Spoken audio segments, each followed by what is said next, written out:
Hey diary listeners, welcome back to my channel. Thank you for being here. So for the last entry, I would have shared my experience having a happy and healthy marriage, right? And I decided, well, okay, I cannot leave my singles out. So for this entry, I'm going to share my experience for you to prepare for marriage or just to simply thrive in singleness, which includes self-love. So let's go.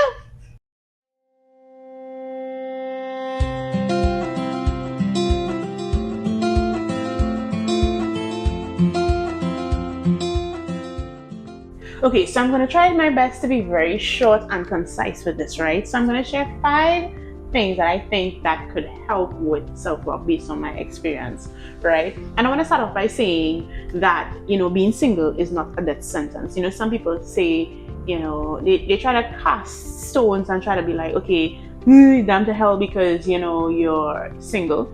And I want to say to you, it's okay. It's okay to be single. It's okay to not feel like if you are a failure, because you are not a failure. You are not lacking in any way of a human being, or you're not in any sort of way unworthy of being loved, right? So let's just put that out there. You're fine, right? Self-love.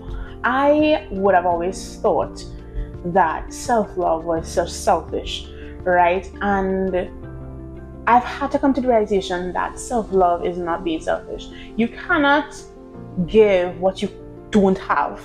And it's easy just to say, love your neighbor as yourself. But if you don't love yourself, how could you love your neighbor? So it's important to fill your cup so that you can pour into others, right? And the first thing I had to do was know myself, right? And by knowing myself, I had to dig in. I had to do a lot of introspection. I had to say, okay, who does God say that I am?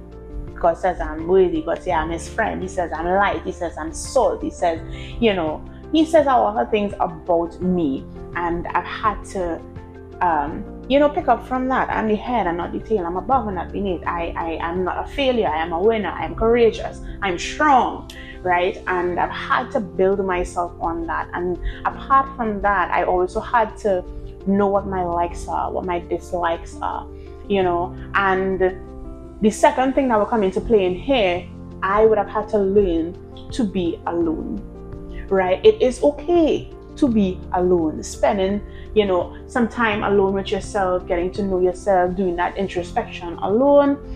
I used to go on dates alone. Even in my long distance relationship, of course, I didn't have Micah there, right? But there were times when I would third wheel with my friends, I'd fifth wheel with my friends. And most times it wasn't ideal, but sometimes I still did it. But I spent a lot of time alone, right? Even in singleness as well.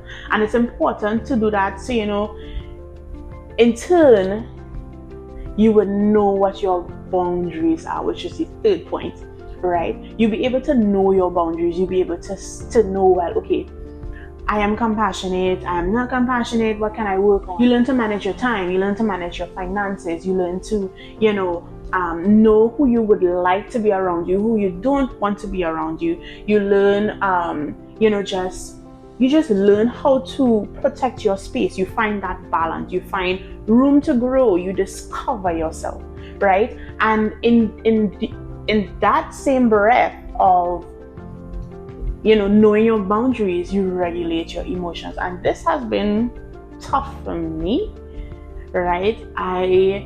It came to my realization in marriage counseling, because sometimes you need to go about life thinking, okay, you are this way, but when somebody points it out and you're like, me, that's how I just be, that's not me.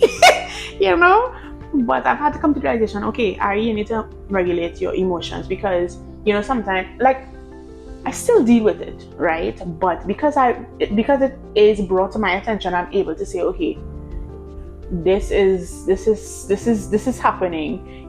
What are you gonna do, kind of thing. So for me, I am either on two extremes. I'm either your friend or I'm not your friend. I'm either really upset or I'm real chill. I can see you in an event and speak to you, or I could just pass you straight like I never knew you. And that is what I had to work on, right? So I'm still trying to find a happy medium with a lot of things. And you know, my husband Micah, he'd always say, Aari, just, you know, find the medium, find the balance, you know, turn down the stove a little bit, you know. And sometimes it is difficult, and sometimes I do manage to regulate it, right? But that is something that I had to deal with. And once you perfect that in your singleness, then you check a box to prepare for marriage, right? Because that way you're able to take a back seat, take a breather, and handle your problems head on. Because remember, in marriage, it's not you versus your spouse versus the problem. It is you and your spouse versus the problem. So you want to be able to regulate your emotions, right? Knowing yourself, then being able to be alone, and then knowing your boundaries, and then number 4, regulating your emotions. And the 5th thing would be, do not compare yourself, your journey, your season of singleness to anybody else's season or anybody else's circumstance or anybody else's situation, right? Everyone is on their different path, and comparison is a thief of joy. Focus on your path, focus on bettering yourself, of becoming a better individual, of striving to be the best that you can, to be where God called you to be, and you will see change. Like, you will be happy, you will thrive, you will be content with who you are, who God called you to be, who God says you are, right? Those 5 things: knowing yourself, learning to be alone, knowing your boundaries, regulating your emotions, and comparison is a thief of joy.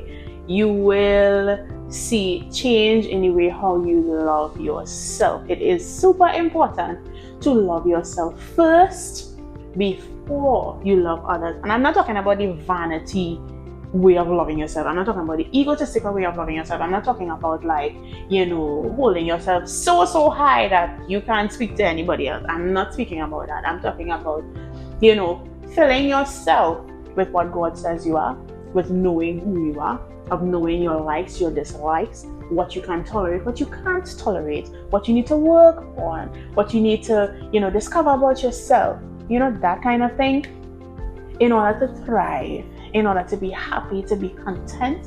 And that way you help yourself prepare for marriage. So I hope this was helpful. I hope this was, you know, motivating, was encouraging to you, and would help you to thrive in your singleness, to prepare you for marriage, and to make you grow, right? If you want to discuss this a little bit more, if you need me to elaborate a little bit more, drop it down in the comments below.